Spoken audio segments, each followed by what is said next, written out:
Dr. Edith Quintanilla.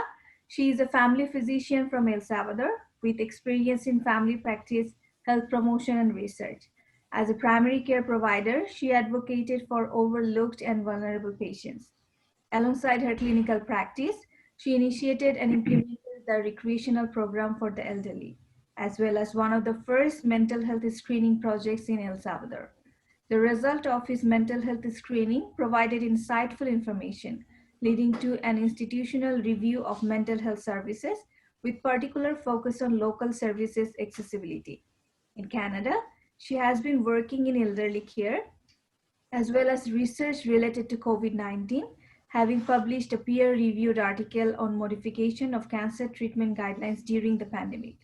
She is actively participating in the fight against COVID-19 pandemic, acting as a COVID-19 case manager with the Ministry of Health.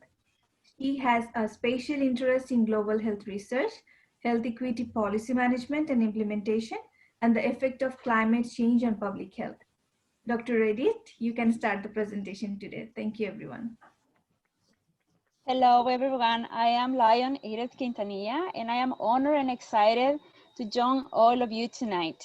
Thank you so much to Dr. Mitila for the introduction, to Dr. Shafi and the rest of the team for inviting me tonight to join my colleagues in sharing our 2 cents of this amazing diabetes awareness campaign.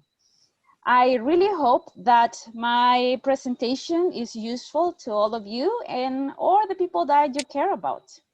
So let's begin. I'm gonna share my screen now.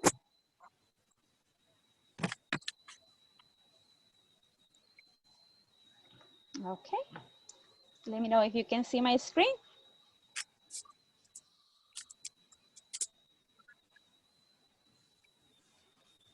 Yes, we can see it. Yes, it's here. Okay, thank you. Very nice. Okay, thank you very much. Hey buddy, what's up, man? Happy New Year, everything to bed. Okay, so as we all know, diabetes is a long-term disease. It's a metabolic disease characterized by high levels of blood sugar, or medically known as blood glucose. Over time, it leads to serious damage to the heart, blood vessels, eyes, kidneys, and nerves. The most common type of diabetes is the type 2. It accounts for 90 to 95% of all diabetes cases. Type 2 diabetes used to be seen more often in adults, but sadly, nowadays, we can also see it in children. Around the world, it affects more than 422 million people. 1.6 million deaths are directly attributed to the effects of diabetes. In Canada, it is estimated that diabetes and pre-diabetes affects 1 in 3 people. It causes 30% of strokes, 40% of heart attacks, 50% of kidney failures, and 70% of amputations. There's an interesting fact here. In 2018, Diabetes Canada conducted a public poll to gather their take on diabetes awareness. And they found that less than half of all Canadians that were interviewed, they were not able to mention half of the early signs of diabetes. So what's the conclusion here? There is a lack of awareness. And maybe, as Dr. Alamgir mentioned earlier, we could also tend to underestimate the long terms of diabetes. But I think most of us here recognize tonight how serious diabetes is, right? And the irreparable damage that it causes. So how can we recognize in the early days if diabetes could be affecting our body? This is what we're gonna talk about most today. Our bodies start emitting signals that are trying to let us know that something is wrong with our blood sugar. These signals are called early warning signs of diabetes. And they include insatiable hunger, but also irritability. What does this mean? We feel the need to eat all the time. We eat, but we still feel hungry. But not only that, we also get cranky more often than usual. That crankiness is new. We were not like that before. We also feel fatigue, weak, or tiredness. and we start feeling an increasing thirst. That means that we get more thirsty than usual.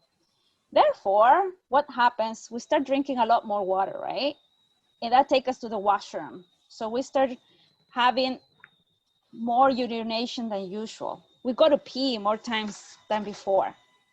We can also start feeling pain or numbness in the feet, legs, or even the hands. And we can also start feeling that our skin is itchy. We could also have blurred vision. And we can also notice that when we suffer sores or cuts, they don't heal as fast anymore. So our skin is taking longer to heal. So let's go back to all these signs again. What are the early signs of diabetes? Hunger and irritability. We get bad mood. Fatigue and feeling thirstier than before. Urinating more. Pain, numbness, or itchiness in your feet, legs, or even the hands. Blurred vision. Slow healing sores and cuts. And, believe it or not, undesirable infections. So I know this sounds like there's a lot to remember here, right?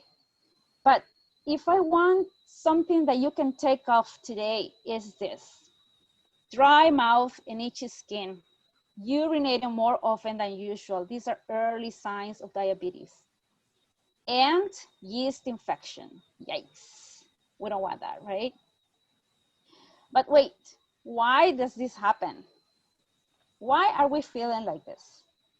So what happens in the body when type 2 diabetes starts to appear? This applies for adults and children. The pancreas produces insulin, which is the component that helps our body cells absorb the glucose that we take in our food. So the insulin, if you see here, the insulin acts as a key to open the door of the cells and let the glucose enter the cells. But when diabetes starts damaging our body, the body blocks the insulin. In medicine, we call it resistance to insulin. So the insulin gets blocked. And because it is blocked, the glucose cannot enter the cell. And what does it do? The glucose starts accumulating in our blood, and then we get high blood sugar. Another thing that happens is that the pancreas sometimes doesn't produce enough insulin. So even we have the key there that is working fine, but it's not enough. And so the glucose starts accumulating in our blood as well. So two things can happen, either at different time or both at the same time. So now that we know the early signs of diabetes and why they happen, what should we do?